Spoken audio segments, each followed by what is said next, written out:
আমি এখন দাঁড়িয়ে আছি সাংহাইয়ের হুয়াংপো নদীর তীরে। এই হুয়াংপো নদীকে কেন্দ্র করে পুরো সাংহাই শহর নতুনভাবে তৈরি করা হয়েছে।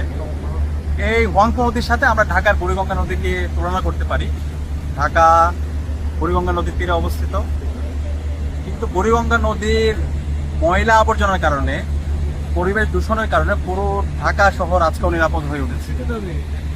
সাংহাই নদীর দিকে যদি আমরা তাকাই, সাংহাইয়ের হুয়াংপো নদীর দিকে যদি আমরা তাকাই, দেখেন নদীটা খুবই পরিষ্কার পরিচ্ছন্ন, স্বচ্ছ পানি, এবং নদীকে কেন্দ্র করে এই পাশে পুরাতন নগরী, এই পাশে নতুন নগরী তৈরি হয়েছে, এবং এই পুরো সাংহাইকে বলা হয় চীনের বাণিজ্যিক রাজধানী। তো তারা যদি এই হুয়াংপো নদীকে কেন্দ্র করে চমৎকার নগর বিনির্মাণ করতে পারে, তাহলে আমরা কেন পারবো না? তাদের পারার কারণ কি? সঠিক পরিকল্পনা এবং দক্ষ নেতৃত্ব। একই সাথে যদি আমরা বেইজিং শহরকে দেখি, বেইজিং ও ঢাকার মতো ওভার পপুলেটেড একটা সিটি।